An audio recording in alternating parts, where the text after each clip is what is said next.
Before the Targaryens ever came to Westeros to establish their seven kingdoms, the continent was home to the Children of the Forest, small childlike creatures who could cast magic and worship the old gods.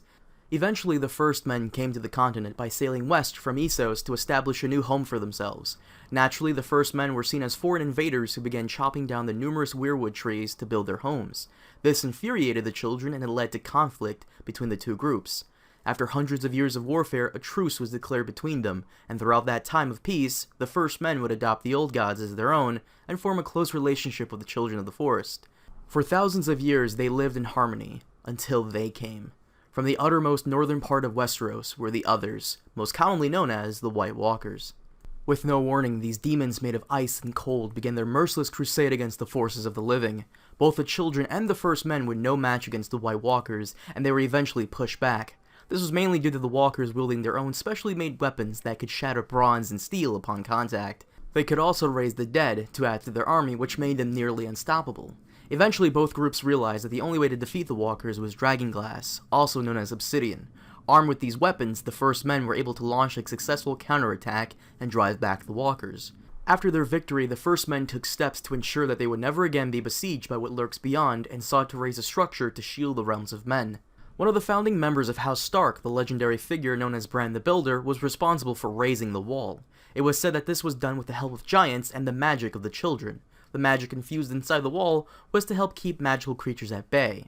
After its construction, many of the warriors who fought against the Walkers would form an organization known as the Night's Watch, a military order whose sole purpose was to man the wall and guard against what lurks beyond it, to ensure that the long night that came with the White Walkers would never happen again. And for a time after its formation, the Night's Watch continued guarding the wall, and many men considered it an honor to join its ranks. As time passed, the Walkers would never again mount a force large enough to threaten Westeros, but one incident that was thought to have been forgotten has survived in the form of tales to frighten children. According to these stories, the 13th Lord Commander of the Watch encountered a beautiful woman whose skin was pale white and eyes were bright blue.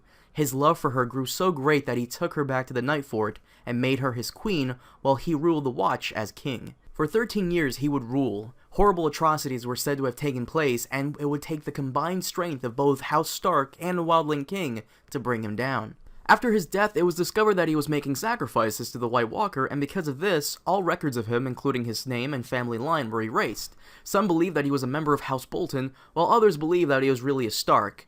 Despite that incident, there have not been any Walker activity for thousands of years, and nobody really knows why they attacked in the first place. When the series begins, the Walkers have begun consolidating their forces again, killing wildlings and even taking infants to add to their army. Many readers have speculated as to what the White Walkers' goal could possibly be. Some have speculated that the renewed crusade could be attributed to the weakened state the Seven Kingdoms are currently in, which would make their invasion easier.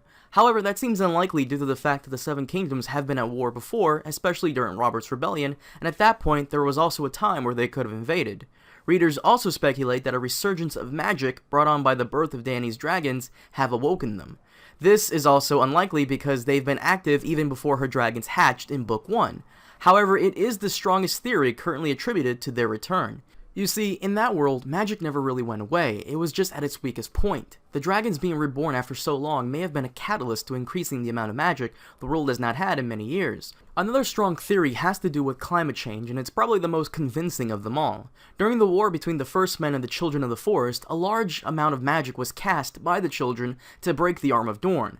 Back then, Dorne, the southernmost region of Westeros, connected to Essos through a land bridge. The Children figured out that this was how the First Men came to Westeros and then got together and cast magic strong enough to destroy the bridge. The result of this turned the land connecting both continents into small islands. Even though the land bridge was destroyed, this was not enough to turn the tide of battle. At another point, the Children once again tried breaking Westeros in two by focusing their magic to destroy the Neck in order to stave off any further advancement of the First Men.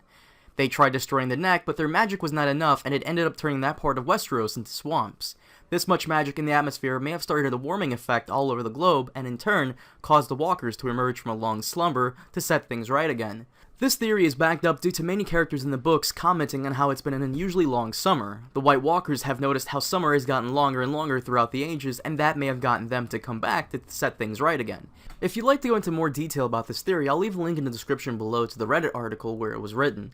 Despite their large army and special weapons, many people believe themselves safe behind their wall made of ice. Or so they think.